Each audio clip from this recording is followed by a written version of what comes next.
ಲೋಕ ಚಾನಲ್ಗೆ ಸ್ವಾಗತ. ನಾನು ನಿಮಗೆ ಈ ವಿಡಿಯೋದಲ್ಲಿ ಹೇಗೆ ದೇವ್ರನ್ನ ಎಷ್ಟು ಚೆನ್ನಾಗಿ ಸೂಪರಾಗಿ ತೊಳಿಬೋದು ಅಂತ ಹೇಳ್ಕೊಡ್ತೀನಿ. ನೋಡ್ರಿ, ದೇವರು ಎಷ್ಟು ಬೆಳ್ಳಗಾಗಿದೆ, ನೀವೇ ನೋಡ್ತಾ ಇದ್ದೀರಾ. ಬೆಳ್ಳಿ ಗಣಪ ಎಷ್ಟು ಚೆನ್ನಾಗಿ ಹೊಸ ಗಣಪ ಕಣ್ಣಂಗೆ ಕಾಣ್ತಾ ಇದೆ.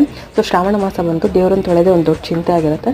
ಸೊ ಹೇಗೆ ತೊಳೆಯೋದು ಅಂತ ನೋಡ್ರಿ, ನಾನು ನಿಮಗೆ ಈಸಿಯಾಗಿ ಹೇಳ್ಕೊಡ್ತೀನಿ. ನೋಡ್ರಿ ಎಷ್ಟು ಕರ್ರಗಾಗಿದೆ ಗಣಪ, ಹೇಗೆ ಬೆಳ್ಳಗಾಗುತ್ತೆ ಅಂತ.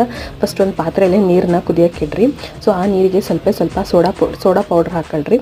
ಅದೇ ಅಡುಗೆ ಸೋಡಾ ಹಾಕ್ತೀವಲ್ಲ, ಅದೇ ಸೋಡಾನ ಇದಕ್ಕೆ ಆ್ಯಡ್ ಮಾಡಿರಿ. ಸೊ ಅದಾದಮೇಲೆ ಸ್ವಲ್ಪ 2 ಸ್ಪೂನಷ್ಟು ಸೊಪ್ಪಿನ ಪೌಡ್ರ್ ಹಾಕಿರಿ. ಸೊ ಅದಾದಮೇಲೆ ಅದು ಬೆಸ್ಟ್ ಇಂಗ್ರೀಡಿಯೆಂಟ್ ಅಂದರೆ ಈ ಮೊಸರು ಹಾಕಿರಿ, ಅಥವಾ ಒಡೆದೋಗಿರುತ್ತಲ್ಲ ಆ ಹಾಲನ್ನು ಹಾಕ್ಬೋದು, ಅಥವಾ ಈ ಮೊಸರನ್ನ ಹಾಕ್ಬೋದು. ಮೊಸರು ಹಾಕಿ ಈಗ ಗಣಪತಿ ನೋಡಿರಿ ಎಷ್ಟು ಕರ್ರಗಿದೆ, ನೀರು ನೋಡ್ತಾ ಇದ್ದಾರೆ, ಹಾಕ್ತಾ ಇದ್ದೀನಿ. ಸೊ ಅದನ್ನು ನೀರಲ್ಲಿ ಒಂದು ಸ್ವಲ್ಪ ಚೆನ್ನಾಗಿ ಕುದಿಯಕ್ಕೆ ಬಿಡ್ರಿ. ಅದಾದಮೇಲೆ ಸ್ವಲ್ಪ ಪೇಸ್ಟ್ ಹಾಕ್ಬಿಟ್ಟು ಆ ಕಡೆ ಈ ಕಡೆ ಸೈಡಲ್ಲೆಲ್ಲ ಹೋಗಿರಲ್ಲ, ಸೊ ಅದನ್ನಷ್ಟು ಪೇಸ್ಟಲ್ಲಿ ಹಾಕಿ ಚೆನ್ನಾಗಿ ತಿಕ್ಕ್ರಿ. ನೋಡಿರಿ, ಈಗ ಗಣಪತಿ ಎಷ್ಟು ಚೆನ್ನಾಗಿ ಬೆಳ್ಳಗಾಗಿದೆ, ನೀವೇ ನೋಡ್ತಾ ಇದ್ದೀರಾ. ಸೊ ಈ ಟಿಪ್ಸ್ನ ಯೂಸ್ ಮಾಡಿರಿ. Thank you.